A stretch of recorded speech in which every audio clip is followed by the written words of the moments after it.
Dice: examinaos a vosotros mismos si estáis en la fe. Probaos a vosotros mismos. ¿O no conocéis a vosotros mismos, o no os conocéis a vosotros mismos que Jesucristo está en vosotros, a menos que estéis reprobados? Pablo, hablándole a los corintios, una iglesia que tenía muchos dones, muchos talentos, era no pequeña, la iglesia de Corinto, le dedicó 2 cartas porque aunque tenían muchas cosas, había situaciones que ellos permitieron dentro de la iglesia y aún hasta cuestionaron la autoridad de Pablo y llegaron a decir que no lo reconocían como un verdadero apóstol del Señor. Él les escribió 2 epístolas que te recomiendo que las leas. Una de ellas es muy fuerte, la primera. Y en esta ocasión les dice: mira, examínate mejor a ti mismo. Examínate a ti mismo. Chécate, analízate, para ver si estás en la fe, para ver si eres cristiano. ¿A quién? A la iglesia. O sea, esto de cuestionar la salvación de alguien no está mal, amado. O sea, no es de que se dude, sino que es la manera más segura de mantenernos en la verdad. Porque si alguien se cree salvo y pues ya lo damos por salvo y ya nunca vemos que siga siendo salvo, puede pasar el tiempo y se pierde. Sin embargo, así, la Biblia está llena de advertencias, aún para la misma iglesia, que cualquiera allá fuera de los religiosos les parecería hasta contrario a la doctrina que ellos creen. Oye, pues si ya estás salvo, ya no lo estés cuestionando, ya no estés indagando, ya no les estés tratando de sacar algo. La Biblia lo habla muchísimo. ¿Por qué? Porque lo que Dios hizo en nosotros no fue cualquier cosa.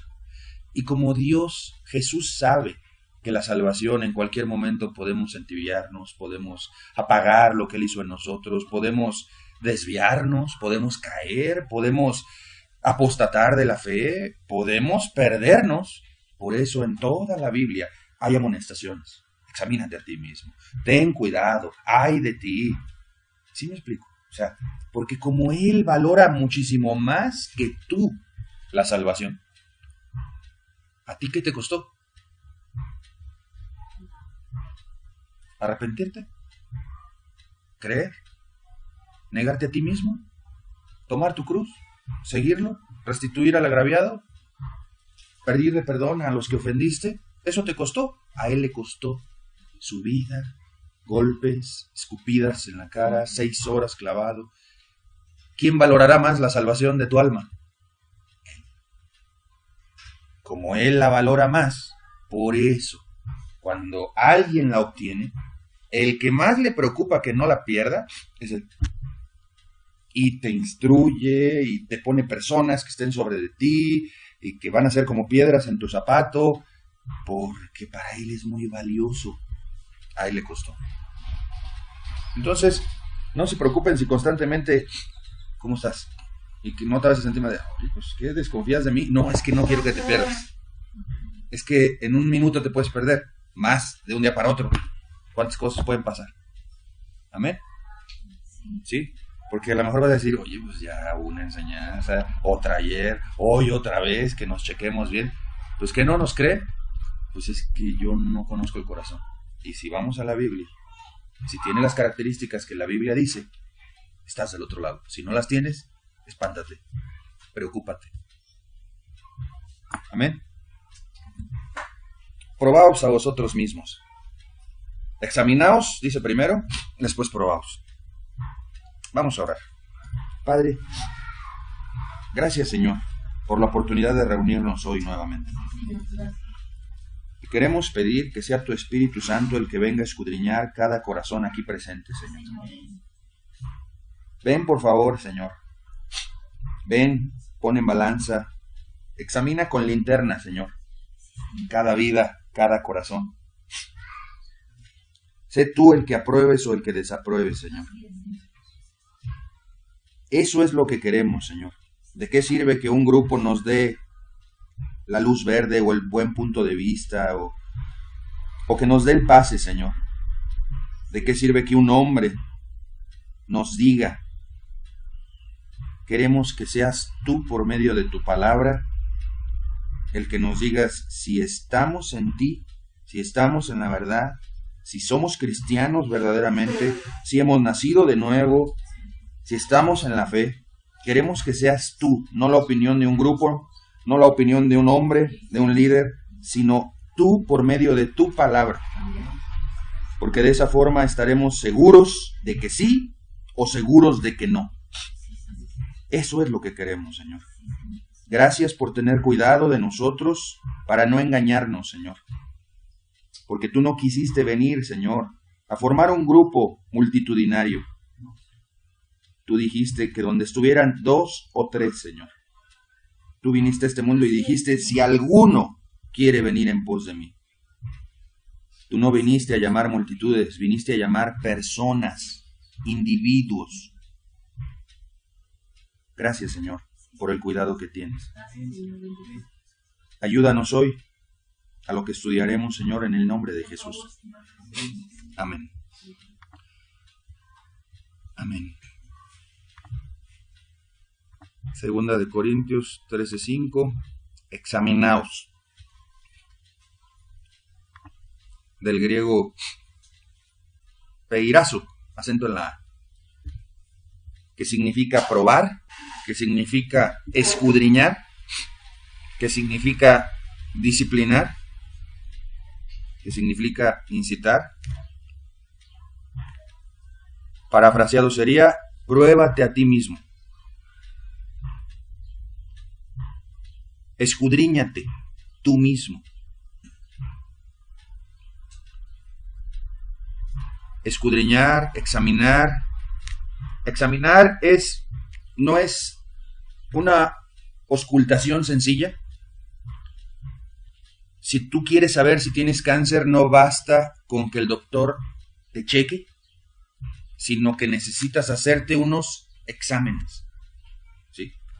La idea de examinaos es eso. Hazte pruebas, hazte exámenes, escudriña, chécate bien, que no sea superficial. Si tenemos cáncer en el estómago, ¿cómo podremos darnos cuenta a simple vista? Sería muy difícil, a menos que estuviera muy avanzado y ya fuera evidente las complicaciones y los trastornos por causa de ese cáncer. Si no, necesitaríamos hacernos un examen minucioso, no nada más de sangre, sino de todo lo que el oncólogo nos tuviera que pedir exámenes: orina, excremento, sangre, saliva, médula ósea, no sé, lo que te pidiera, plaquetas, etcétera, etcétera, etcétera. Entonces la idea de examinaos no es ¿cómo te sientes? Porque aunque tengas cáncer te sientes bien, ¿sí? Cualquier persona que pueda tener cáncer se puede sentir bien, no se siente mal. Ya cuando se siente mal ya está muy avanzado el problema. Pero podemos tener cáncer y no saberlo. De tal modo que entonces no es suficiente el ¿cómo te sientes? Porque tú puedes decir, bien, he estado bien, y puedes tener cáncer. En lo espiritual debería de ser, debe de ser muchísimo más escrupuloso el asunto. ¿Sí? Examínate. El equivalente para nosotros de un examen de sangre, de orina, de materia fecal y de todo eso es la palabra de Dios. Es una resonancia magnética para tu alma. Es unos rayos X. Esto es el análisis más profundo que puede haber en lo médico. La Biblia es el examen, el análisis, la escudriñada más profunda que puede tener una persona para darse cuenta de las cosas. Cuando Pablo le dijo a los corintios, examinaos, a eso se refería. No pienses nada, examínate si estás en la fe. Probaos, del griego dokimazo, con K, dokimazo, acento en la A, que significa aprobar por implicación, poner a prueba, probar. Ejemplo, está un anuncio en el periódico, solicitamos chofer 18 ruedas con experiencia, ¿sí? Y la persona dice, Pues yo una vez vi cómo lo movía el chofer, lo acompañé desde Guadalajara hasta Tijuana, ida y vuelta, vi todo, traía dual, 16 velocidades, es diésel, vi cómo se maneja. Pues igual y puedo, porque el sueldo está muy bueno. Y vas, presentas tu solicitud y te dicen, bueno, vamos a probarte, vamos a hacerte una prueba. Y te suben al tráiler. Probaos a vosotros mismos. En la práctica, ¿eres aprobado por la Escritura de que estás en la fe? Eso es lo que significa. ¿Eres aprobado? ¿Desempeñas bien eso? En el caso del chofer, habría que ver. Oye, y si se descompusiera esto, ¿cómo se hace? Y en la reversa, ¿qué debes de considerar? Y ahí le hacen una prueba, a ver si es cierto que sabe manejar un transporte así. ¿Eres cristiano de verdad? Es lo que les estaba diciendo Pablo. ¿Eres de verdad cristiano? Examínate y pruébate. Ponte a prueba. A ver, cuando me hacen enojar, ¿cómo reacciono? Cuando mi esposa me pide tiempo para estar con ella, ¿cómo reacciono? Cuando mis hijos, ¿cómo reacciono? Cuando me insultan en la calle, cuando voy manejando y se me cierran y me pitan y me presionan y están ahí a la desesperada y no saben manejar, ¿cómo reacciono? Cuando me hacen una injusticia, ¿cómo reacciono? Eso es probados. O sea, no es la idea de examinaos, nos queda claro. Es hasta hacerte pruebas. Pero probar es, ¿te apruebas o te desapruebas? Haz un análisis y eso significa probaos a vosotros mismos. No he reaccionado mal. No, soy bien mal pensado todavía. No, todavía he vuelto a ver a las mujeres. No, todavía me llama la atención. No me llama la atención la oración, ni la Biblia. Me atrae el mundo. Creo que no.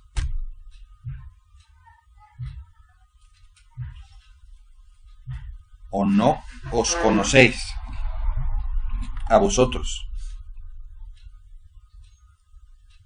¿Conocéis del griego epiginosko, con K, epiginosko, que significa tener alguna marca sobre ti, conocer algo en ti?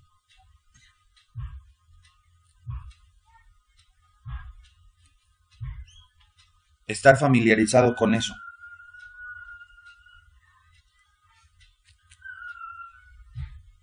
¿O no tienes alguna señal de que Cristo está en vosotros? Eso es lo que significa. ¿Tienes evidencias en tu vida, en ti, en tu alma, en lo interior como en lo exterior, de que Cristo está en ti? A menos que estéis reprobados. El examen, reprobado. La prueba, reprobada. Y la marca en ti, no la hay. ¿Qué les quería hacer ver Pablo? Nadie se me engañe. Corintios, no se engañen. El cristianismo no es de decir, es de fruto, evidencias. ¿Cómo sabemos que no somos ángeles? Pues los ángeles no creo que sean tan chaparritos como nosotros. Los ángeles tienen ciertas características. Y cuando tú te checas y ves las características bíblicas que tiene un ángel, y luego ves las características que tienes tú, dices, no, yo no soy un ángel. ¿Sí me explico? ¿Cómo sabemos que no somos un querubín? Los querubines tienen alas. Y entonces yo me checo y yo digo, no soy un querubín. ¿Sí me explico? ¿Cómo sé que no soy la reencarnación de Juan el Bautista? Bueno, pues Juan el Bautista no comía ciertas cosas, tenía ciertas prácticas, y cuando yo me analizo yo digo, yo no creo que Juan el Bautista haya reencarnado en mí. Aparte, la reencarnación no existe. ¿Cómo sabes que no eres Dios? Pues porque Dios no se enferma y tú te enfermas. Dios no se cansa y Él se cansa. Y tú te cansas, perdón. ¿Cómo sabes que eres cristiano? Porque checas en la Biblia y ves las características y dices, las tengo, soy cristiano. ¿Cómo sabes que no eres? Porque checas las características y ves que no las tienes y dices, no soy. Pero yo pensaba que sí. Bueno. Pero yo sentía que sí. Bueno. Pero no tienes las características de un nacido de Dios, de un salvo, de un perdonado, de un cristiano. Amén. Es lo que vamos a ver y es lo que hemos estado viendo. ¿Queda claro? Ok. Características de alguien que es cristiano. Hay muchas. Hay unas que están en referencia a cierto tiempo ya de caminar con Cristo, las cuales no te voy a aplicar. ¿Sí me explico? O sea, pues, ¿cuántas almas has ganado? Ay, pues a lo mejor necesitas ser instruido en cómo ganar almas, ¿no? Pero de que debes de testificar, lo debes de hacer. Hay cierto fruto que Dios no te demanda. A los que ya tienen más tiempo, pues ya no son nuevos en esto. O sea, no se la crean tanto, que están en el kinder. Están en el kinder quizá por reprobar, no por la edad. O en primaria o en secundaria. Pero el conocimiento ya está. Aquel que esté en una restauración, y principalmente porque el video lo van a ver en otros lugares donde hay diferentes tipos de personas. Gente que quizás se restauró, etcétera, etcétera. Hay evidencias que son para personas que ya tienen tiempo. Vamos a ver simplemente las parvulitos, preescolar, cristiano. Amén. Juan, capítulo 8, Evangelio de Juan, capítulo 8.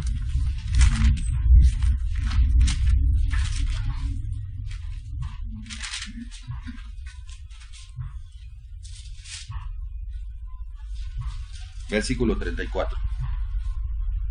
Juan 8, 34.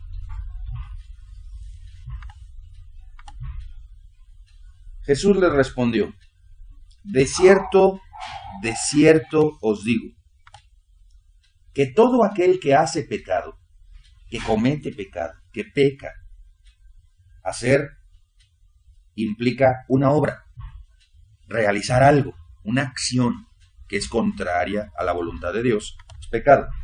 Todo aquel que hace pecado, esclavo es del pecado. Y el esclavo no queda en la casa para siempre, el hijo sí queda para siempre. Aquí Jesús hace distinción entre dos tipos de personas, esclavo e hijo. Okay. Así que si el hijo os libertare, ¿de qué? De la esclavitud al pecado.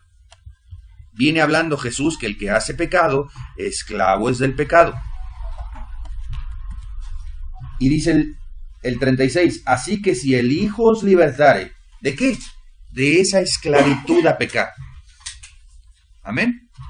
Seréis verdaderamente libres. ¿Qué es la esclavitud a pecar? Romanos capítulo 7, por favor. 7, versículo 14. Porque sabemos que la ley es espiritual, mas yo soy carnal, vendido al pecado. Está hablando Pablo de su vida pasada, no de su vida cuando él escribió esto. Si él fuera un carnal vendido al pecado, el Espíritu Santo no lo hubiera inspirado. La vida de Pablo en ese momento era Romanos 8. Ahí estudialo de tarea. Porque lo que hago, ¿por qué se refería que él era carnal vendido al pecado? Porque lo que hago no lo entiendo, pues no hago lo que quiero, sino lo que aborrezco, eso hago. Y si lo que no quiero, esto hago, apruebo que la ley es buena, de manera que ya no soy yo quien hace aquello, sino el pecado que mora en mí. Y yo sé que en mí, esto es, en mi carne, no mora el bien, porque el querer el bien está en mí, pero no el hacerlo. Esa es la esclavitud al pecado, a la que se refería Jesús en Juan 8, 34 al 36. Esa esclavitud que dices en tu razón, ya no quiero pecar. Y cuando menos lo esperas, ya hiciste aquello que no querías hacer. Qué horrible es vivir en esa esclavitud. El que hace pecado, esclavo es del pecado. Hay una esclavitud que no te deja, aunque tú tengas una intención correcta de huir de esa esclavitud y ya no volver más, hay una cadena gruesa que te mantiene atado a eso. Es como un narcótico, es como una droga, que quieres experimentar lo que sientes cuando pecas. Te has hecho adicto al pecado. y te ha generado una adicción, una esclavitud a ello. Y así como el drogadicto experimenta placer al momento de drogarse, y ese placer no puede vivir sin él, eso es el síndrome de abstinencia. Cuando deja de hacerlo, le dan calambres, sudores, entra en crisis y a veces los tienen que hospitalizar.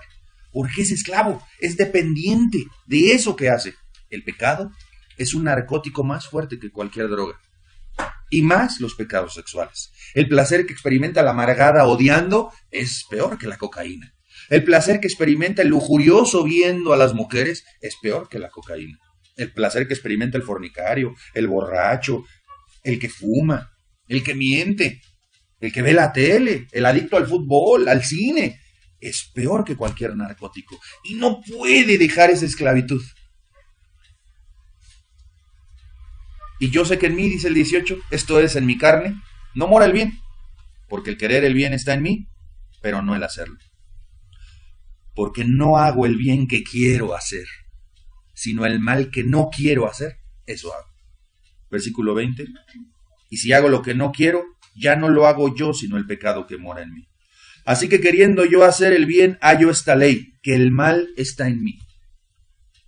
Porque según el hombre interior me deleito en la ley de Dios. Apruebo que la ley es buena. Reconozco que obedecer a Dios sería lo mejor. Pero veo otra ley en mis miembros que se revela contra la ley de mi mente y que me lleva cautivo, preso, prisionero. ¿Y cómo andan los prisioneros? Encadenados. Me lleva cautivo a la ley del pecado que está en mis miembros. Miserable de mí, versículo 24. Miserable del que está en la esclavitud de su pecado. ¿Quién me librará de qué? De esa esclavitud, de este cuerpo de muerte. ¿Quién me librará de esa cautividad a la que soy llevado? Queriendo yo hacer el bien, termino haciendo el mal. ¿Quién me puede librar de esa situación? ¿Habrá libertad para eso? Jesús dijo, si el Hijo os libertare, seréis verdaderamente libres de eso. Evidencia, eres libre del pecado, de la esclavitud. Antes, ¿cuál es la principal evidencia? No hacías el bien que querías hacer, sino el mal que no querías hacer, terminabas haciendo. Y eso te frustraba mucho. Y ya conociendo de Dios decías, ¿por qué no puedo hacer lo que Dios me manda? ¿Y por qué sí termino haciendo lo que Dios me prohíbe? Porque eras esclavo. Cuando alguien es salvo, perdonado por Dios, rescatado por Cristo, cuando se arrepiente de sus pecados completamente y se entrega a Dios y cree en Jesucristo como su Salvador, la cadena es rota. Miserable de mí, ¿quién me librará de este cuerpo de muerte? Gracias doy a Dios por Jesucristo, Señor nuestro. ¿De qué daba gracias Pablo? De que Él me libró.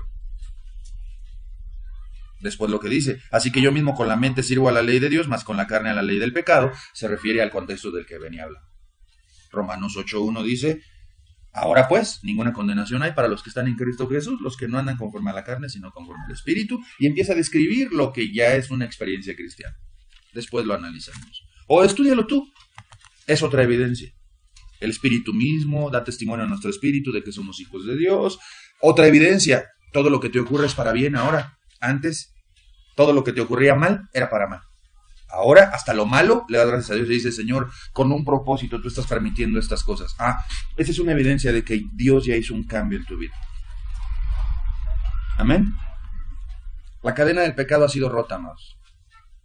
La tentación, siempre vamos a tener tentaciones. Concupiscencias, tenemos debilidades en las cuales le dimos muy duro en nuestra vida pasada, en el pecado, y ahí van a estar las debilidades. Son en las que más debes de trabajar, sin descuidar otras áreas, porque el diablo te puede llegar por donde menos te lo esperas, y ahora ya en Cristo tú puedes decir, caray, si antes esto ni tentación me daba, ¿por qué ahora me atrae? Porque tienes un enemigo que te conoce perfectamente, y sabe que te vas a cuidar en tus áreas débiles, y en las que no eres débil, a lo mejor vas a descuidarte, y va a decir, pues por ahí le llego. Por eso puede ser que puedas darte cuenta y decir, caray, si ni de impío esto me llamaba la atención. Ten cuidado, es el diablo. Amén. Ok. Pero la cadena, esa cadena que te ataba, que no podías dejarlo, que no podías vivir sin pecar, se rompió. Esa es una evidencia de que estás en Cristo. ¿Está rota la cadena? Jesús dijo que si el Hijo os libertare, seréis verdaderamente libres. Es una doctrina bautista, él es bautista. Los bautistas siempre han pensado que eres pecador, que el pecado está en ti, que él tienes el pecado original y que tienes algo dentro de ti, que eres pecador. Y que nadie puede dejar de pecar nunca, que seguirás pecando. La doctrina correcta es que como cristiano puedes llegar a pecar.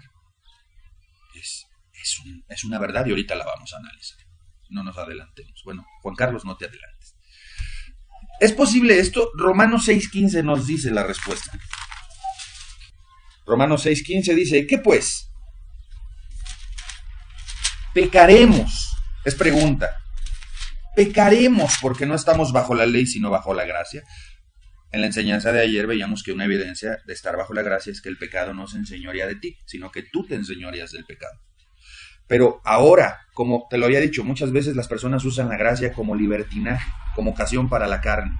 Ya soy salvo, Dios me salvó, la gracia de Dios está en mí, puedo pecar, al fin que Él me ama y me perdona. Pecaremos porque no estamos bajo la ley sino bajo la gracia, en ninguna manera, que es la negación más rotunda que puedes ver en el Nuevo Testamento. Y después pregunta retóricamente, ¿no sabéis que si os sometéis a alguien como esclavos para obedecerle, ¿de qué éramos esclavos? Del pecado. Del pecado. No podíamos. Queríamos, pero no podíamos. Deseábamos dejarlo, pero no podíamos, porque éramos esclavos. Teníamos que servirle. Estábamos vendidos al pecado. ¿No sabéis que si os sometéis a alguien como esclavos para obedecerle, sois esclavos de aquel a quien obedecéis? Sea del pecado para muerte, o sea de la obediencia para justicia. ¿Sí sabes eso? Nos queda claro. Pero gracias a Dios, que aunque erais esclavos del pecado, tiempo pasado, erais esclavos del pecado. Le está hablando a la iglesia en Roma, discípulos nacidos de nuevo, gente cristiana que experimentó un verdadero arrepentimiento, una verdadera fe, y que estaban caminando en la salvación de Dios. Y una de las características de las personas que caminan en esa salvación es, aunque erais esclavos del pecado, habéis obedecido de corazón, no de labios, de corazón, no de mente, de corazón, no dominicalmente, de corazón, aquella forma de doctrina a la cual fuisteis entregados. ¿Y qué pasa cuando una persona obedece de corazón y es entregado a aquella forma de doctrina? Y libertados del pecado. Dice el 18. Y libertados del pecado, y liberados del pecado, vinisteis a ser siervos de la justicia. Un verdadero cristiano, no por tu esfuerzo, no por tu arrepentimiento, no porque te dispones mucho, por la gracia de Dios, esa cadena ha sido rota. El Hijo te ha libertado, te conquistó con su amor, te sedujo y te conquistó con su amor.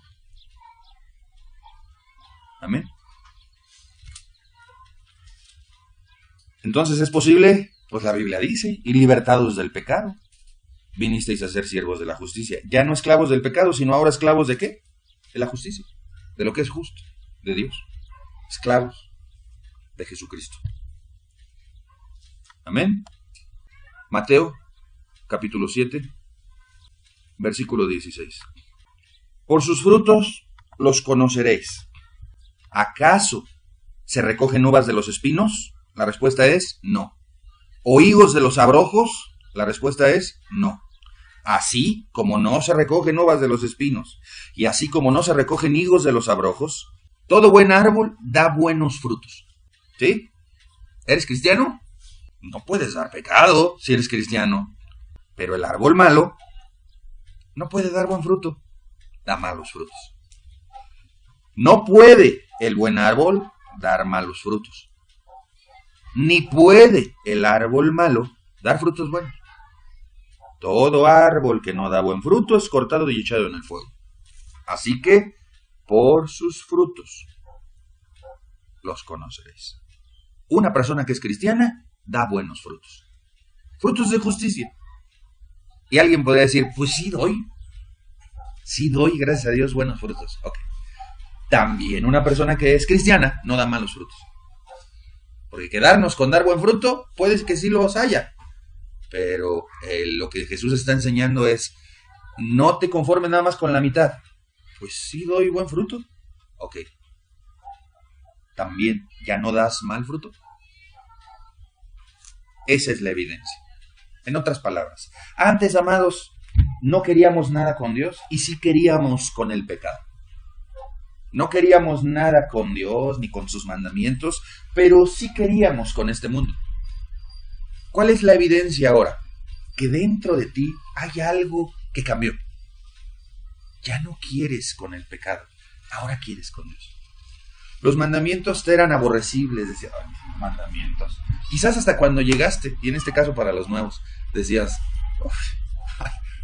más y más y más, y tenías cierto rechazo por el estar acostumbrado a este mundo. Algo cambió en ti.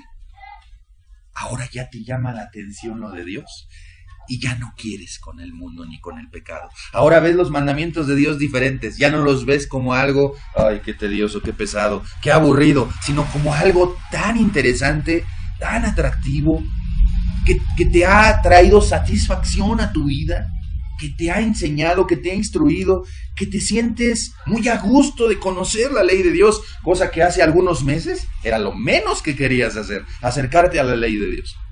Esa es otra evidencia. Para que también no digas, híjole, pues puras tachas. No, eso es en lo interno, amado. ¿Te ha pasado? Ese es el cambio que hace Dios. Ok, el propósito de estas enseñanzas es que no seamos místicos, que no caigamos en el misticismo de decir en la noche, Señor, y si pequé y no me di cuenta, pues perdóname, porque no quiero acostarme y tener algo. No, amados, pues y por eso estamos entendiendo la palabra, para que no andemos en tinieblas. Dios es luz y nos ha revelado muchas cosas. Él nos ha dado su luz para que no andemos a tientas en tinieblas, de decir, ¿habré pecado o no habré pecado? ¿Esto estará bien o estará mal?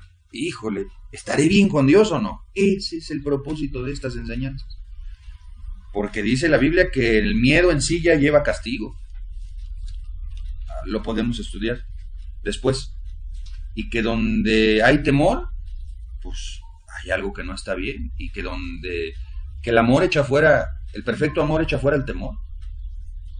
Hay dos clases de miedo, los físicos humanos y los espirituales.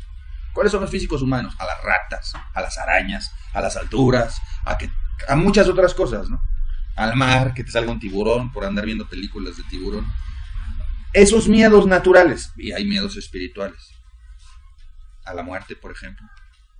Ahora, temer morir no es pecado. Todos tenemos temor de morir. A todos nos da miedo la muerte. No hay ninguna persona que diga, me hace los mandados. No. A todos nos da miedo morir. No es otro. No es híjole, ¿y estaré bien? ¿Estaré preparada? ¿Realmente soy cristiana? O simplemente al paso de dejar esta vida y entrar a la otra. Como decía Juan Buña en El Progreso del Peregrino, atravesar el mar de la muerte, que es la prueba más difícil de toda la vida. Primera de Pedro 2:2, por favor. Desde el 1 leemos. Primera de Pedro 2:1. Desechando pues toda malicia, todo engaño. Estamos hablando de no engañarnos, ¿verdad? Hipocresía, envidia y todas las detracciones. Desead. Del griego epipotseo, que significa anhelar intensamente una posesión. Anhelar intensamente. Como niños del griego brefos, que significa infante. Recién nacidos, artigenetos en el griego, que significa recién convertido. La leche, como alimento, como nutriente. ¿Qué es lo único que pide el niño recién nacido? Leche.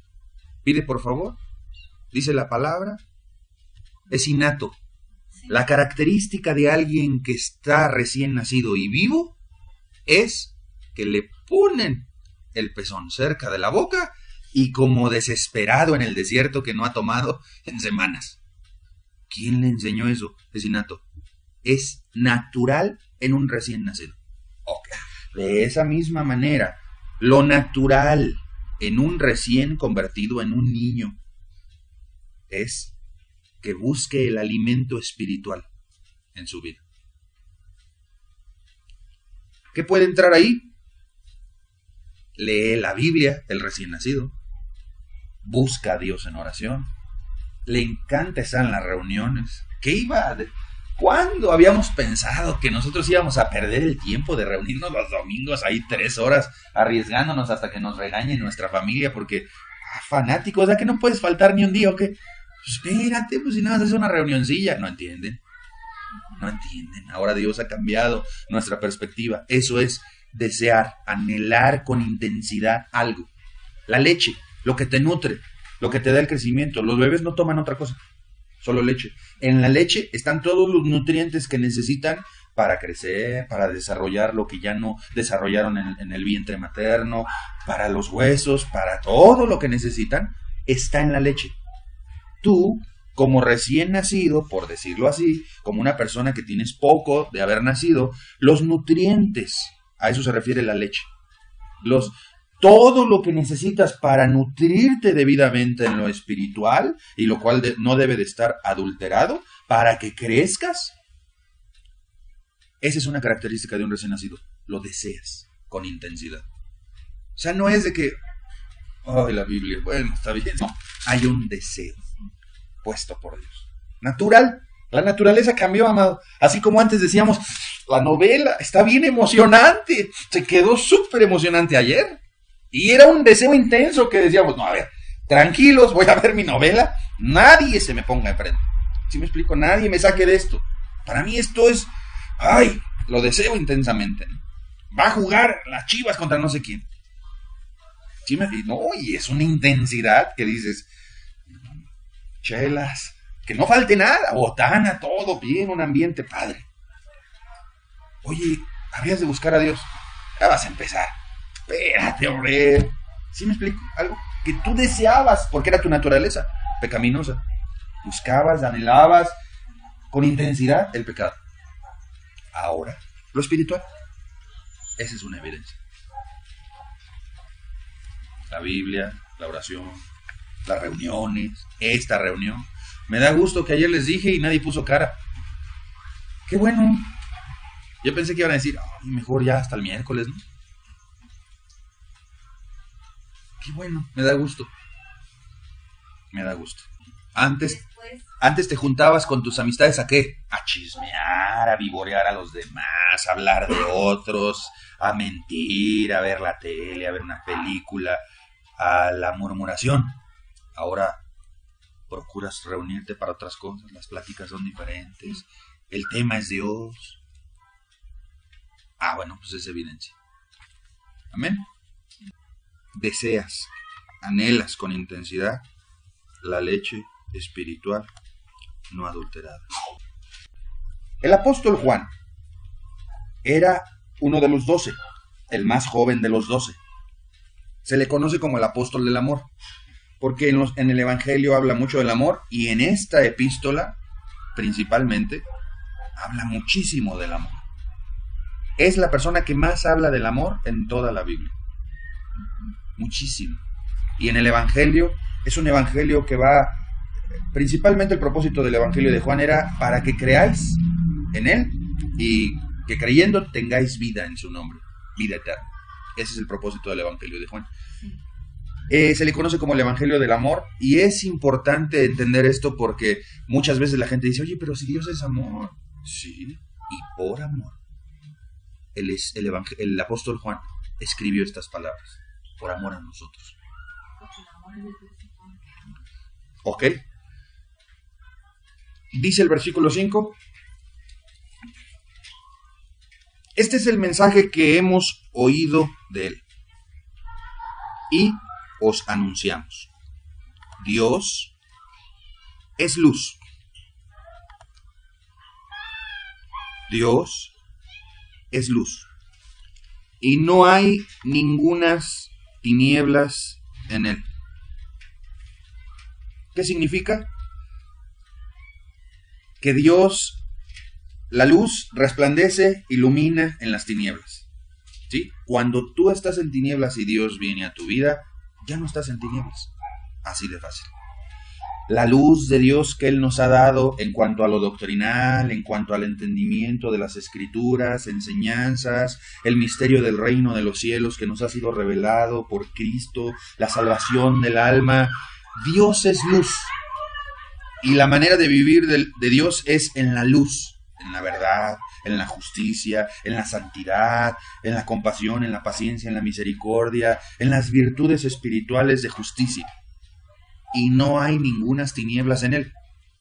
Si decimos, dice el 6, que tenemos comunión con él y andamos en tinieblas, mentimos y no practicamos la verdad. Ok, si decimos que tenemos comunión con él y no andamos en la luz que Dios nos ha dado, ¿qué podría ser la luz de Dios? La palabra. ¿Qué podría ser la luz de Dios? La vida ejemplar que él trajo a este mundo en su persona. ¿Qué podría ser la luz de Dios? Todos sus mandamientos, ¿no?, que están en la palabra. Sus preceptos, sus enseñanzas, sus ordenanzas. Si decimos que tenemos comunión con él y no reflejamos esa luz, no reflejamos su palabra, no reflejamos en nosotros la manera de vivir de él, mentimos y no practicamos. Es que sea una práctica en tu vida, porque después el apóstol dice, mentimos y no practicamos la verdad. ¿Qué sería la verdad? Andar en la luz de Dios, en la luz que Él nos da. Y no nada más aquí, cuando tú oras, Él te da luz. Te aseguro que orando, Dios te muestra cosas que no has leído aquí. Esa es la luz de Dios. Que después, en una enseñanza, dijiste, Dios me lo mostró antes a mí. Esa es la luz de Dios. Si Dios te muestra cosas a ti y te dice, esto, no esperes a que te lo enseñen. O sea, no esperes. No vais a decir, no, a ver, Señor, vamos por pasos. Juan Carlos nos está instruyendo y todavía no llegamos ahí. No te nos adelantes, por favor, Él es el Señor. ¿Sí me explico? Él te da luz. Hazle así, hazle así, hazle así. Y si tú no practicas eso, mientes. No practicas la verdad.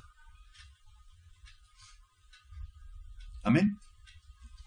El que es cristiano anda en la luz de Dios, en su luz, en su resplandor. No es místico, o sea, es en lo que Dios le muestra en lo personal.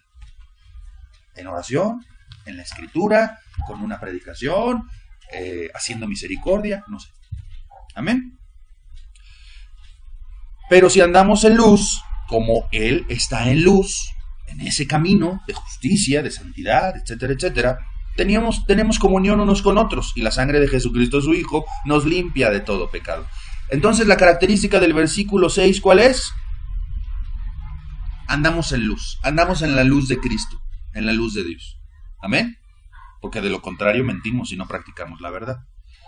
Dios ya te mostró algo que tienes que hacer, ¿no lo haces? No andas en la luz. Ya Dios te mostró algo que tienes que dejar, ¿no lo dejas?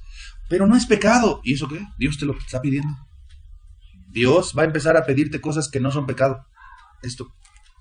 Y vas a decir, ay, pero no creo que sea pecado. Eso es andar en la ley. Pero, a ver, Señor, pero acuérdate, ¿qué dice la ley? No. Eso es andar en la ley. Si tú vas a andar en la gracia, es lo que Él te pide. No lo que está escrito nada más. Así eran los fariseos. Gracias te doy porque no soy un adúltero. Aunque codiciaban a las mujeres y se las tragaban con los ojos, como no adulteraban físicamente, se curaban en salud. Porque está escrito. Sí, está escrito, pero Dios es el Señor. Y Él está por encima de la Biblia. Y Él te puede decir a ti, yo sé que te es lícito, pero ya quiero que no hagas eso. Que no hagas eso. ¿Es ilícito tu trabajo? Dios puede venir y decirte, te me sales de ahí y te buscas otro. Señor, en ningún lado me van a pagar eso. No te estoy preguntando. salte. Dios mío. Sí. Cosas lícitas. ¿Es ilícito dormir 8 horas? No, es más, es lo justo o lo promedio que debe ser. Quiero que duermas 6 y me dediques una a la oración y una a la Biblia, más de lo que haces. ¿Es ilícito dormir 8, Señor? No, pero quiero que duermas 6 y que me dediques una y una a mí. Pero Dios puede decirte, para que ya no te suban los grados de azúcar en tu cuerpo y al rato tengas problemas, toma agua. Y dices, ay, Señor. Yo no soy Dios, yo estoy dando ideas, o sea, ejemplos. Igual con el café, igual con costumbres, que como es un Dios que se preocupa por nosotros, como buen padre, te dice, esto no, mija, esto no, mi amor, esto sí, ¿qué pasó? Ponte las pilas con esto. Eso es andar en la luz. Amén. El cristiano anda en luz. ¿Cuál es la otra característica según el versículo 7? Tenemos comunión unos con otros. Comunión, amados, no nada más es venir, reunirnos, saludarnos, sonreírnos y ya. Te lo dije ayer. Es tener comunión. ¿Sí me explico? No relaciones superficiales mundanas. Hola, hola. Saluditos de dedos, nada más. Hola, hola, hola. No, comunión es un compromiso con mi hermana. Un compromiso con mi hermano. Que lo veo. Bueno, la Biblia dice lo siguiente, amado. Que después de Dios es nuestro cónyuge. Después de nuestro cónyuge son nuestros hijos. Y después de nuestra familia es mi hermano y mi hermana en Cristo. Antes que mi madre, antes que mis hermanos carnales, antes que mi padre. Es la familia de Dios. No vayas a querer traer la superficialidad familiar que se vive en tu familia, de saluditos de dedos y de hipocresías, a la iglesia. No, la iglesia es un compromiso. Es una comunión. No es hola, hola, hola, hola. Y solo es una comunión dominical o cuando se ven. No, hay que estrechar lazos. Hay que frecuentarnos. Hay que amarnos. Hay que preocuparnos unos a otros. Hay que ser humildes y si tenemos una necesidad, pedir ayuda. No esperar, como le dije a Mago hace rato, no somos adivinos, somos cristianos. Si estamos caminando en santidad, somos santos, pero no adivinamos si tienes una necesidad. Y esa es la manera de que Dios nos guarda, tener comunión unos con otros. Para que al rato no te amargues, que te enfermaste y nadie te visitó. ¿Cómo te iban a visitar? Para empezar, no está la comunión como para eso. Y en segundo lugar, no le dijiste a nadie. ¿Cómo te iban a visitar? Es que nadie se preocupó por mí, estuve enferma varias semanas. ¿Y a quién le dijiste? No, pues a nadie, pero pues oye, no son ni para una llamadita. ¿Ya les diste tu teléfono? ¿Cómo te van a hablar? Pero pues ni siquiera vienen. ¿Saben dónde vives? ¿Ya les diste tu domicilio? Comunión. Y no en grupitos. Nosotros los de la reina sí tenemos comunión. No, es con todos. Es con todos. Es con todos. Espero que lo pueda decir Lucy, pero Lucy necesita mucha comunión. Ella no es de aquí, es extranjera y la Biblia nos habla perfectamente cómo se trata a un extranjero. No tiene familia, no tiene amigos. Necesitamos comunión. Ustedes son de aquí. Yo a los únicos que conozco aquí son a ustedes. A los de la congre y a los de la iglesia. No conozco a nadie más. No me relaciono con nadie más. Mi esposa tampoco. Aquí no es tu familia mundana. Aquí es la familia de Dios. Y Dios tiene otras reglas. ¿Tienes para comer mañana? Es un ejemplo. Número 1. ¿Necesitas ayuda? Pide ayuda. Número 2. Preocupémonos por los demás. Hola, ¿cómo estás? ¿En qué te puedo servir? ¿Hay algo en lo que yo te pueda ayudar? Que la palabra hermano tome otro significado entre nosotros, hermanos.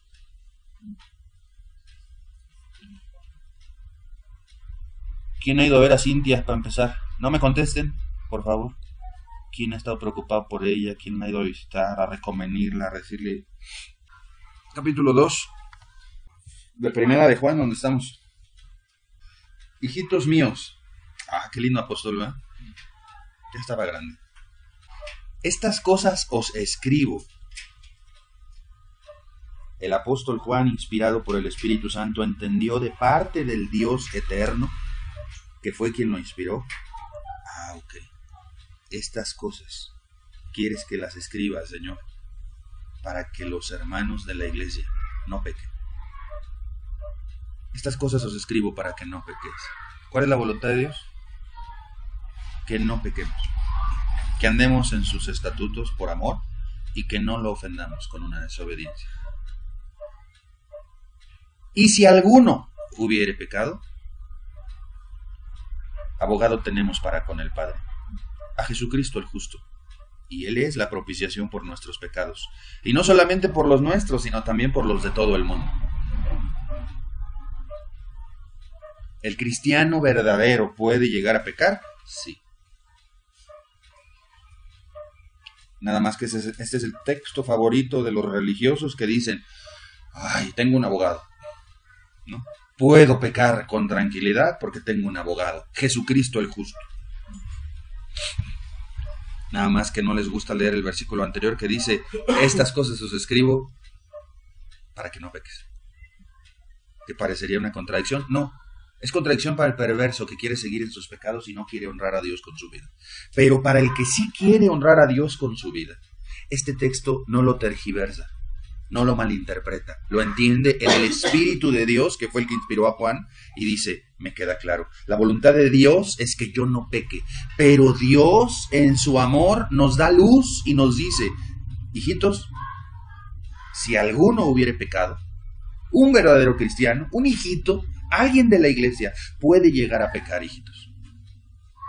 Si alguno llega a pecar, sepa una cosa, tiene un abogado para con Dios, para con el Padre.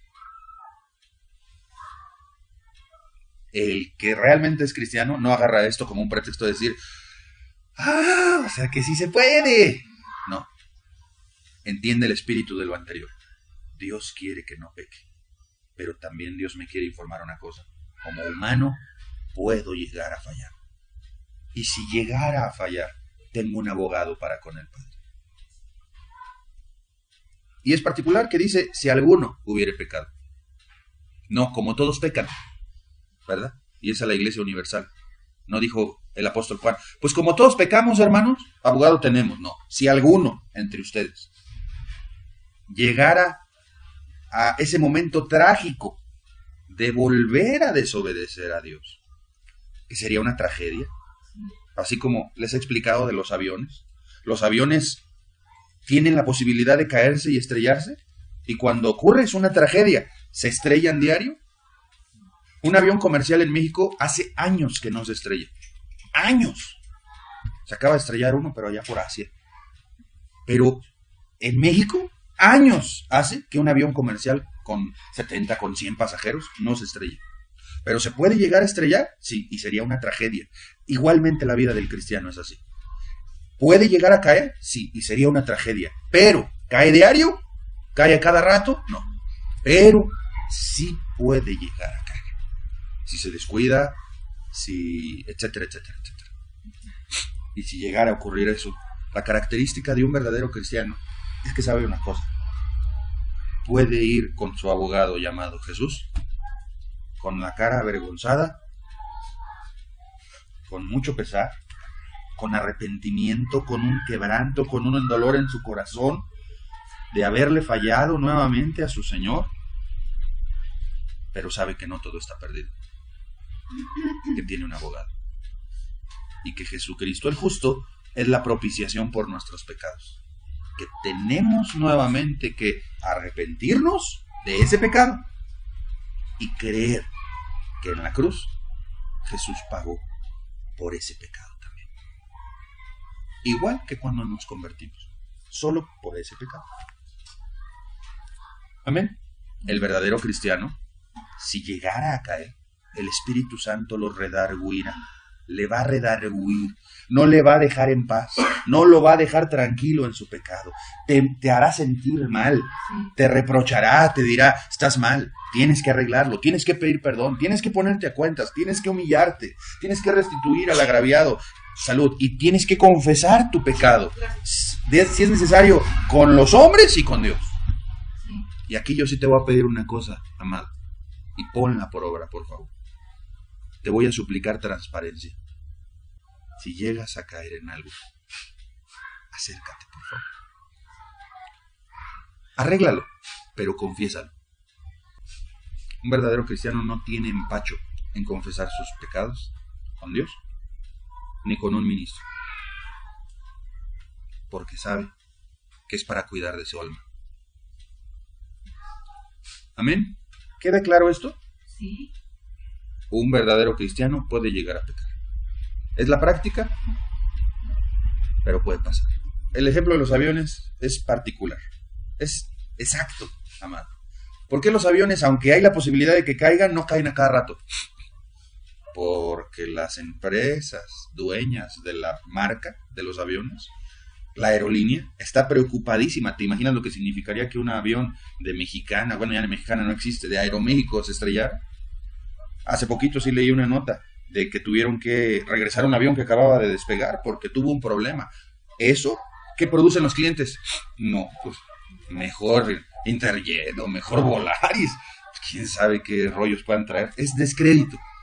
¿Sí me explico? Para la firma, para la marca. Entonces, las aerolíneas invierten millones de pesos en mantenimiento, en capacitación. El fabricante del avión viene a darles cursos o mandan a sus ingenieros mecánicos. Ahí no tienen mecaniquillos de esos.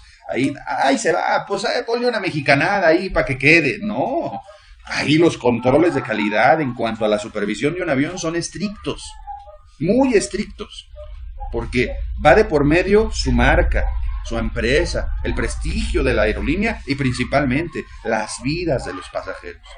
Y ellos tienen muchísimo cuidado. Porque el cristiano, a pesar de que puede llegar a caer, no cae cada rato, por lo mismo. Porque no se preocupa por el prestigio de una aerolínea, sino por el prestigio de su Señor. Porque el que sería afectado sería su Señor, la iglesia de su Señor, el prestigio del pueblo de Dios aquí en la tierra. Y por eso, si esos mecánicos y esos ingenieros y esos empresarios son sumamente cuidadosos para que aunque el avión se puede caer, no se caiga, el cristiano también será sumamente cuidadoso, temeroso, disciplinado, responsable. Sus controles de calidad los tendrá bien checaditos y dirá, a ver, mi bitácora de diario, ten cuidado con esto, ten cuidado con esto, ten cuidado con esto, ten cuidado con esto, checa esto, no descuides esto, aplícate en esto, no vayas a ser ligero, no estés jugando, no seas irresponsable, diligente en lo que tienes que ser diligente, no estás de por medio nada más tú, está de por medio el nombre de Dios, está de por medio la iglesia, está de por medio el prestigio del pueblo de Dios aquí en la tierra, tú eres un embajador de Cristo aquí en la tierra, como te vean van a pensar de los demás, sumamente cuidadoso. Amén. Okay. Versículo 3. Y en esto sabemos que nosotros le conocemos, si guardamos sus mandamientos. ¿Cuál es la característica entonces del que le conoce, del que es cristiano? Guarda sus mandamientos. Antes no te llamaba la atención, ahora lo que quieres es guardarlos y te da temor desobedecerlos. Antes te importaba poco, ahora te preocupa mucho. El que dice, yo le conozco, y no guarda sus mandamientos, el tal es mentiroso y la verdad no está en él. Y aquí aprendes algo, amado. Hay muchos que podrán decir. ¿Cuál es la característica real? Hacer. ¿Sí? Obedecer. Obediencia. No dicho, sino hecho. El que dice yo le conozco, pues podrá repetirlo y decirlo y creérsela de tanto que lo dice, pero y no guarda sus mandamientos, ve el catálogo que le pone, la descripción que da Dios de esa persona, los adjetivos con que le cataloga mentiroso y la verdad no está en él. La mayoría de los católicos, si no es que todos, dicen que conocen a Jesús. Mucho gusto. ¿Guardas sus mandamientos? No. Eres un mentiroso, la verdad no está en ti. Obviamente no le puedes decir eso a un católico así a quemarropa. Hay que ser sabios. Amén. Ni a un religioso. Hay que ser sabios, pero esto es instructivo para nosotros. ¿Cómo sabes que le conoces? Guarda sus mandamientos. Así de fácil. Entonces sí entendemos que el cristianismo no es yo soy. No. ¿Obedeces? Eso es el cristianismo. Obediencia por amor a los mandamientos de Dios. Amén. Dice el 5, pero el que guarda su palabra, el que obedece su palabra, significa el que la pone por obra, el que tiene el ojo bien puesto sobre de ella, significa también en el griego. Guardar también significa como cuando tú guardas algo para mantenerlo a salvo. Resguardar, ¿sí? Guarda el carro para que no se lo roben, ¿sí? Pero el que guarda, el que atesora, el que considera muy valiosa la palabra, en este, verdaderamente el amor de Dios se ha perfeccionado. Aquel que su palabra es muy valiosa, un tesoro, la pone por obra, pero más que obedecerla, la obediencia ya está en el versículo anterior, sino que es muy especial para mí. Oye, antes ni siquiera te importaba, ahora dices, no, lo que Dios dice, para mí es muy especial. En este, verdaderamente el amor de Dios se ha perfeccionado. Dios ha puesto algo en ti y es una evidencia, amor por su palabra. Que valores su palabra, que la atesores en tu vida. Amén. Por esto sabemos que estamos en Él. Por esto sabemos que Dios hizo algo en nuestra vida. Porque nuestros afectos cambiaron. Porque lo que antes aborrecíamos, ahora amamos. Y lo que antes amábamos, ahora aborrecemos. Por esto sabemos que estamos en Él. ¿Tú puedes producir eso? Algo ocurrió aquí. Y que tú mismo lo ves y te sorprendes y dices, caray. Qué padre, ¿no? Sí. Versículo 6, el que dice que permanece en Él, debe andar como Él anduvo. ¿Cómo? En chanclas, en túnica. No. Pues yo no sé si Jesús tenía el pelo largo, me parece que no. En las películas sale con el pelo largo, pero Él no era nazareo. Los nazareos sí no metían cuchillo en su pelo. No sé, pero bueno, no entremos en dilemas. El que dice que permanece en Él debe andar como Él anduvo. ¿Qué es permanecer? Quedarse, tener una relación, estancarse en Él, permanecer en Él, estar en Él. Debe, o sea, yo soy cristiano. Bueno, pero no es decir, se te debe de notar. Debe andar como Él anduvo. ¿Y cómo anduvo Jesús? Amaba, servía, perdonaba, no guardaba rencor, hacía el bien a la gente, hacía misericordia, predicaba el evangelio de Dios, extendía el reino de su Padre y se dio por aquellos que amaban. El que dice que permanece en Él debe andar así, en el mismo espíritu y en la misma manera de vivir de Jesús. Ser igual a Cristo es nuestra meta, pero aquí no se refiere estrictamente a eso, sino a la manera de vivir. Tu manera de vivir refleja que eres cristiano. Tu manera de vivir. ¿Cuál es tu manera de vivir? La que llevas. O sea, si contratáramos un camarógrafo para que te filmara todo el día durante un mes, ¿qué veríamos en tu manera de vivir? ¿Cristianismo o mundanalidad? ¿Cristianismo o impiedad? Que se fuera filmándote. Nada más no se metería al baño. O bueno, sí, pero sin filmar cosas. Y ahí filmándote. ¿Qué estilo de vida tienes tú? ¿Cuál es tu manera de vivir? ¿Es cristiano? ¿Es como él anduvo aquí? A eso se refiere. ¿Sí? Dice el 7.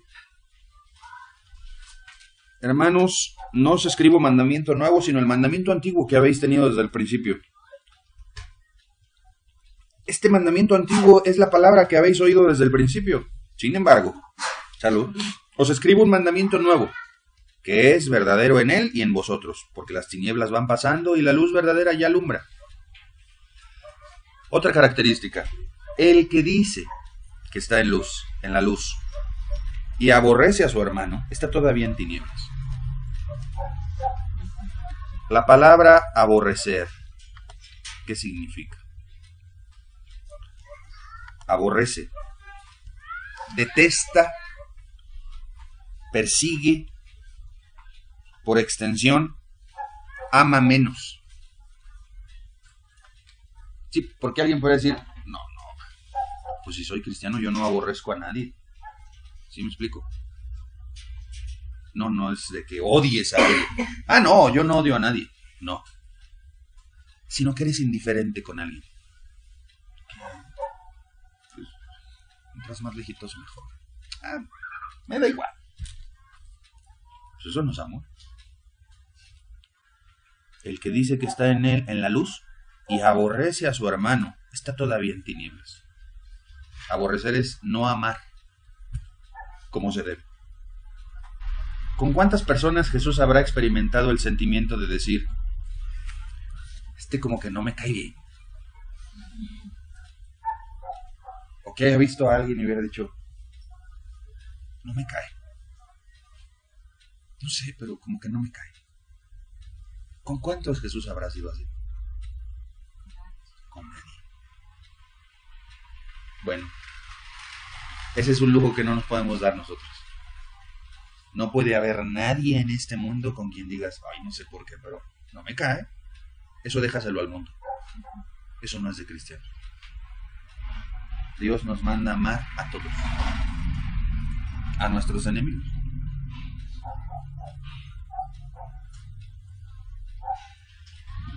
Porque el que dice que está en la luz y aborrece a alguien o a su hermano carnal en Cristo o cualquier persona, está todavía en tinieblas. ¿Cuál es la característica entonces?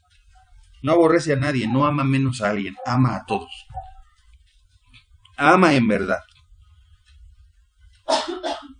El que ama a su hermano, dice el 10, permanece en la luz y en él no hay tropiezo. Pero el que aborrece a su hermano está en tinieblas y anda en tinieblas y no sabe a dónde va porque las tinieblas le han cegado los ojos. Caray, ¿a poco es para iglesia esta epístola?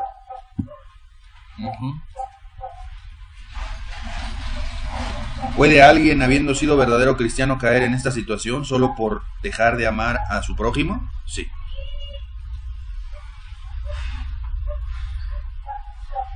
Bien, vamos más adelante. El versículo 15, ¿ya lo leyeron? Es lo que estamos estudiando. Obviamente el que es cristiano no ama al mundo. Ni los deseos de los ojos, ni los deseos de la carne, ni la vanagloria de la vida. Amén. Versículo 29. Si sabéis que Él es justo, sabed también que todo el que hace justicia es nacido de Él. Es cristiano. ¿Qué es hacer justicia? Obedecer y actuar rectamente en base a la ley de Dios. Justamente. No hacer injusticias en este mundo, que va más allá de la obediencia a sus mandamientos. Actuar con equidad. Con tus hijos, con la familia, con quien sea. Hacerlo justo. Amén. Capítulo 3, por favor. Lo estamos leyendo todo y ya nada más resalto las características, ¿no? Mirad cuál amor nos ha dado el Padre para que seamos llamados hijos de Dios. Mirad significa observa bien. No le eches un ojo así ligeramente. Analiza, conoce, sabe, discierne bien el amor que nos dio el Padre y por consecuencia ahora podemos ser llamados hijos de Dios. ¿En qué consiste ese amor? En haber enviado a su Hijo en propiciación por nuestros pecados. Por esto el mundo no nos conoce, porque no le conoció a Él. Amados, ahora somos hijos de Dios y aún no se ha manifestado lo que hemos de ser. Pero sabemos que cuando Él se manifieste seremos semejantes a Él, porque le veremos tal como Él es en su segunda venida. Y todo aquel que tiene esta esperanza en Él, ¿cuál esperanza? De verlo. Se purifica a sí mismo, así como Él es puro. Bueno, ¿le está hablando a los santos? Sí. ¿Le está hablando a gente que ya se arrepintió? Sí. ¿Le está hablando a gente que vive obedeciendo sus mandamientos? Sí. Pero aquí el apóstol Juan dice, debes purificarte a ti mismo. ¿Qué es purificarte? ¿Es agua qué? ¿Ciel? Santorini. Es agua purificada. El agua de pozo, el agua de río, tiene sedimento, tiene altos contenidos de sodio y tiene muchas cosas, bacterias también, que pueden ser nocivas para nosotros. Metales pesados, y entonces esas aguas por lo menos tienen 8 procesos de purificación. Filtros, carbón activado, ósmosis inversa, rayos ultravioleta, y entonces el agua va pasando por varios procesos ¿de qué? De purificación. ¿Sí me explico? O sea, ¿es agua de pozo? Sí, pero tiene cosas, que aunque es agua, tiene cosas que pudieran llegar a causar daño. ¿Sí? El cristiano, recién cristiano, ya es cristiano. Pero Jesús nos dice una cosa, Dios nos dice una cosa, quiero que te purifiques. Purificar significa liberar de toda mezcla, para que cuando sale ya de la purificación, ¿qué queda? H2O, agua, sin metales pesados, sin bacterias, sin sedimentos. Agua, purificada, apta para el consumo humano y que no te haga daño. Eso es purificar. Pero ya soy cristiano, pero ya obedezco, pero ya camino a la santidad. Era lo que te decía hace rato, hay cosas que quizás debes purificar en ti. ¿Qué más, Señor? ¿Qué más? ¿Qué más? ¿Qué no te gusta de mí? Así como en el matrimonio. Es muy bueno que luego se pregunte uno al otro, ¿qué no te gusta de mí? Aunque se tarde toda la noche en decirte todas las cosas que no le gustan de ti. Pero eso ayuda porque nos purifica. Ok. Sin pelear, por favor, sí que sea, oye, pues nada te parece, entonces ¿qué te gusta de mí? Nunca preguntes qué le gusta de ti, mejor. Por lo menos con que no le disguste nada, ya va a estar bien la relación. Ok. Versículo 4. Todo aquel que comete pecado infringe también la ley, pues el pecado es infracción de la ley. Y sabéis que Él apareció para quitar nuestros pecados, y no hay pecado en Él. Todo aquel que permanece en Él, característica. Ok. Todo aquel que peca, no le ha visto ni le ha conocido. Hijitos, nadie os engañe. Y cuando dice nadie es, no vayas a permitir que el enemigo de tu alma te engañe. No vayas a permitir que un grupo falso o un líder falso te engañe. No vayas a permitir que tus sentimientos y tus emociones te engañen. Tú mismo. Que nadie te engañe. Nadie os engañe. El que hace justicia es justo como Él es justo. El que practica el pecado es del diablo. Está fuerte, ¿verdad? El apóstol del amor, mírenlo. No, es que primero está la verdad y luego los sentimientos. La palabra practica es del griego poieo, que significa hace. Practicar es hacerlo comúnmente. ¿Sí? La cadena del pecado que Jesús rompió fue esa práctica. De que pum, pum, pum, hoy 1, mañana 2, 3, 5, 10. Y bueno, la vida era el pecado. ¿Sí me explico? La práctica. El que practica el pecado es del diablo. El cristiano no practica el pecado. Bueno, luego lo dice. Porque el diablo peca desde el principio. Para esto apareció el Hijo de Dios, para deshacer las obras del diablo. Todo aquel que es nacido de Dios, característica. ¿Qué dice? No practica el pecado. No tiene una práctica de pecado. Puede pasar un día sin pecar, pueden pasar 2, pueden pasar 3, puede pasar una semana. ¿Has vivido un día sin pecar? ¿En serio? No seas soberbio, no seas soberbia. ¿Sí se puede? A eso se refiere. La práctica se acabó. La práctica se acabó. Ya no está la práctica. Dice, porque todo aquel que es nacido de Dios no practica el pecado. ¿Por qué? Porque la simiente de Dios permanece en él y no puede pecar porque es nacido de Dios. Amén.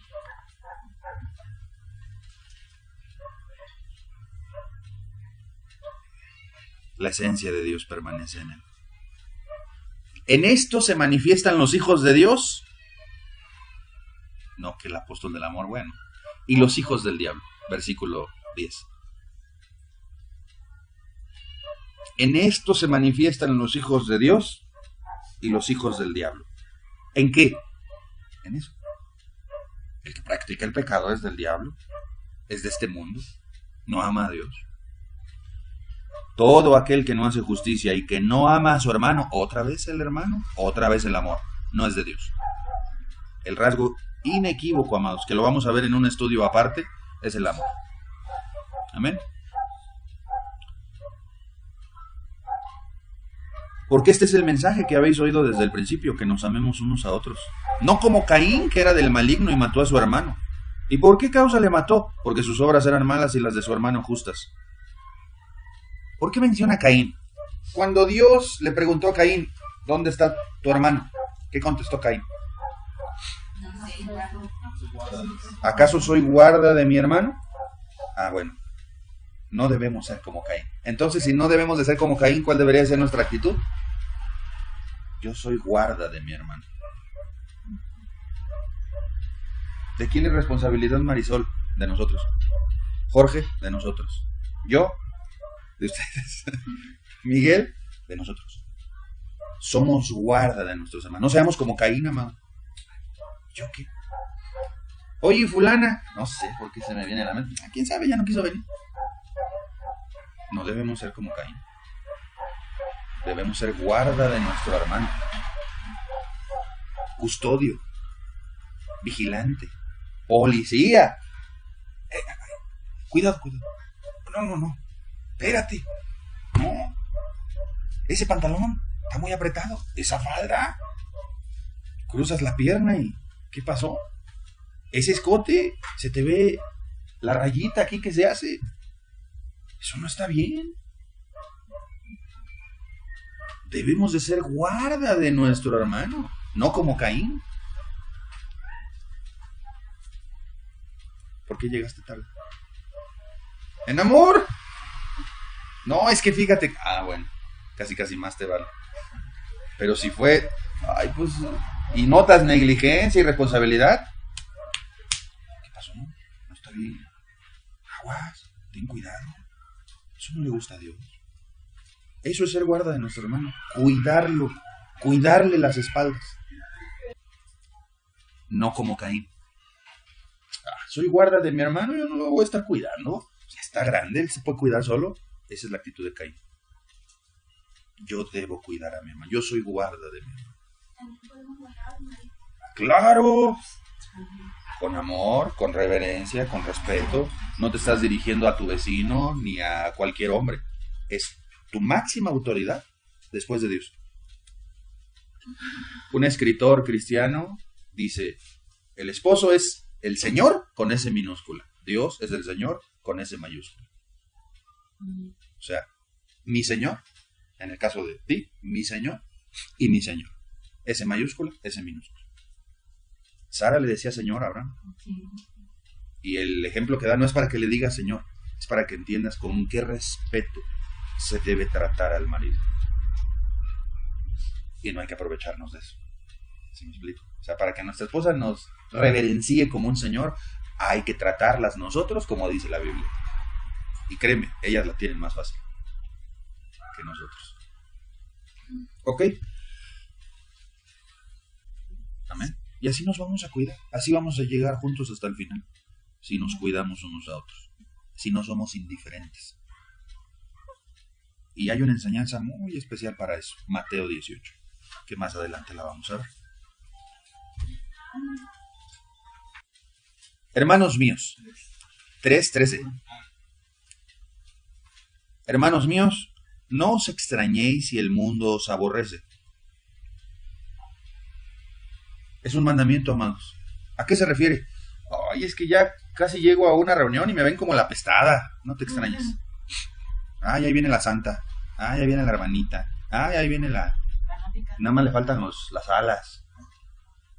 No te extrañes. No te extrañes. ¿Sí? No te espantes, no vayas a llorar, no te vayas a deprimir. Ya nadie me habla. Ya no me buscan. Me evitan, no dejan juntar a mis hijos con ellos. No te extrañes. Así que no te afecta. Nosotros sabemos que hemos pasado de muerte a vida en que amamos a los hermanos. El que no ama a su hermano, oye, ya es mucho, ¿no? Con el hermano. Es que esto es indispensable, amados. El que no ama a su hermano permanece en muerte. Versículo 15. Todo aquel que aborrece a su hermano, o sea, que no lo ama, es homicida. Y sabéis que ningún homicida tiene vida eterna permanente en él. En esto hemos conocido el amor, en que Él puso su vida por nosotros. También nosotros debemos poner nuestras vidas por los hermanos. Qué bonito es Juan 3:16, ¿verdad? ¿Qué dice Juan 3:16? No, esa es primera de Juan, el Evangelio. Juan 3:16. ¿Qué dice? Porque de tal manera amó Dios al mundo, que ha dado a su Hijo unigénito, para que todo aquel que en él cree no se pierda, mas tenga vida eterna. Qué bonito es que Dios haya dado a su Hijo para morir por nosotros. Primera de Juan 3, verso 16, dice: en esto hemos conocido el amor, en que Él puso su vida por nosotros. Lo mismo que el Evangelio de Juan, hasta quedó. A lo mejor lo acomodaron así, quién sabe. También nosotros. Qué bonito es que Dios haya puesto su vida por nosotros, ¿verdad? Ahora nos toca a nosotros. También nosotros debemos poner nuestras vidas por los hermanos. ¿Qué necesitas? ¿En qué te ayudo? ¿En qué te puedo servir? Amén. Versículo 17. Pero el que tiene bienes de este mundo, bienes materiales, y ve a su hermano tener necesidad, y cierra contra él su corazón, ¿cómo mora el amor de Dios en él? Hijitos míos, no amemos de palabra ni de lengua, sino de hecho y en verdad. Y en esto conocemos que somos de la verdad y aseguraremos nuestros corazones delante de Él. ¿En qué? En que amamos a nuestros hermanos. Pues si nuestro corazón nos reprende, mayor es nuestro corazón que Dios, y Él sabe todas las cosas. Amados, si nuestro corazón no nos reprende, confianza tenemos en Dios. ¿Sí se entiende eso? Si no hay nada aquí adentro que te hace sentir como que, híjole, creo que la estoy regando con tal persona. Pues, si aquí adentro sientes algo, mayor es Dios que eso que sientes aquí. Ve a arreglar. Ve a arreglar. Si no te reprende, paz tenemos para con Dios. Dice: confianza tenemos en Dios, y cualquier cosa que pidiéremos la recibiremos de Él, porque guardamos sus mandamientos y hacemos las cosas que son agradables delante de Él. Y este es su mandamiento, que creamos en el nombre de su Hijo Jesucristo, y nos amemos unos a otros como nos lo ha mandado. Y el que guarda sus mandamientos permanece en Dios y Dios en él. Y en esto sabemos que Él permanece en nosotros por el Espíritu que nos ha dado. Amén. Capítulo 4, versículo 7. De primera de Juan, sí, ahí mismo.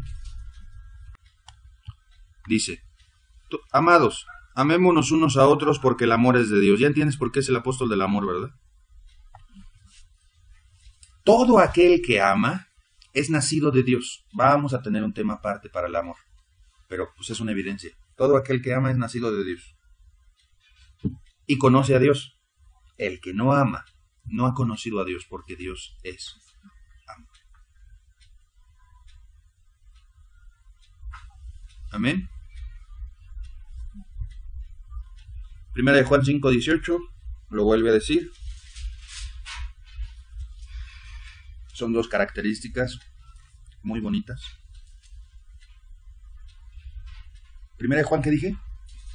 5:18. Sabemos que todo aquel que ha nacido de Dios no practica el pecado. Pues aquel que fue engendrado por Dios le guarda, y el maligno no le toca. Si tú eres un cristiano, Satanás tiene prohibido algo, tocarme. No te puede tocar. Tiene una prohibición de parte de la máxima autoridad del universo. Con él no te metas. No me lo toques. Y pues nada más ni nada menos que Dios es el que le dice al diablo: nada.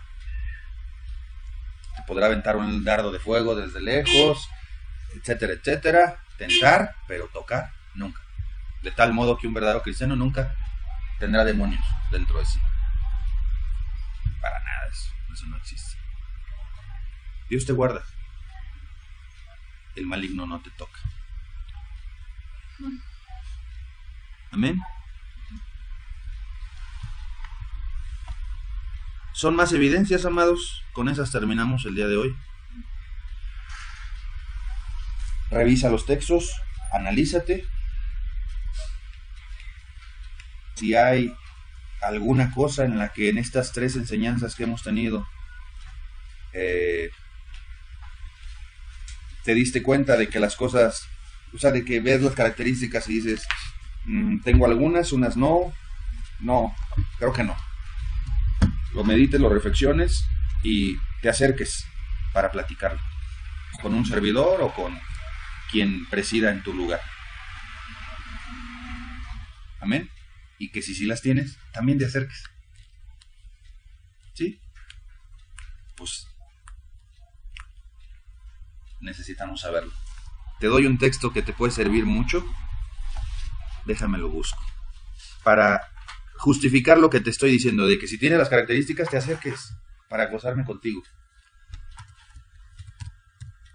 Si te acercas y no las tienes, también me voy a gozar contigo, ¿eh? No pienses que contigo no. Sí, porque estás siendo honesto, porque estás siendo transparente, porque te has dado cuenta, Dios te ha alumbrado y la idea es que estés bien. Gálatas 6, versículo 6. Gálatas 6, 6. Gálatas 6, verso 6. El que es enseñado en la palabra, haga partícipe de toda cosa buena al que lo instruye. Participar, toda cosa buena que te ocurra, a quien te instruye.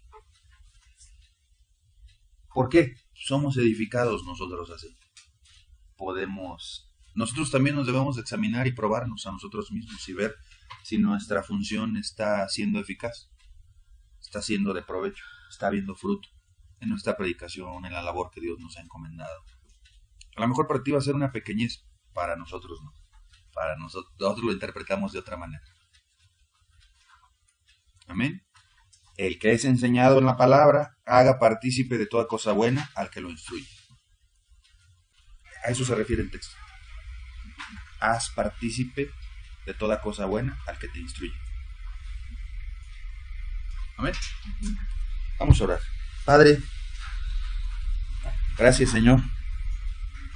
Gracias por tu palabra, Señor. Gracias por tu dirección.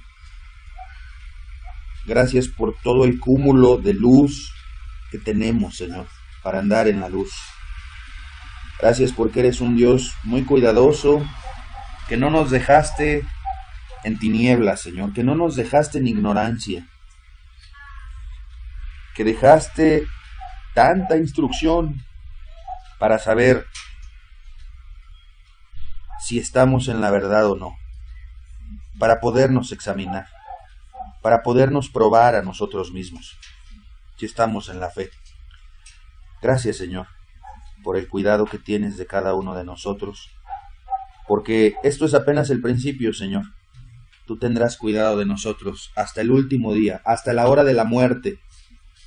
Por eso el salmista decía, aunque ande en valle de sombra de muerte, no temeré mal alguno, porque ahí, en la sombra de muerte, tú estarás conmigo. Señor, queremos conocerte todavía más. En el nombre de Jesús te damos gracias por esto. Cada uno sea humilde, sea sincero, sea honesto, sea transparente, Señor. Que nadie se engañe, Señor. En el nombre de Jesús te lo pedimos. Amén.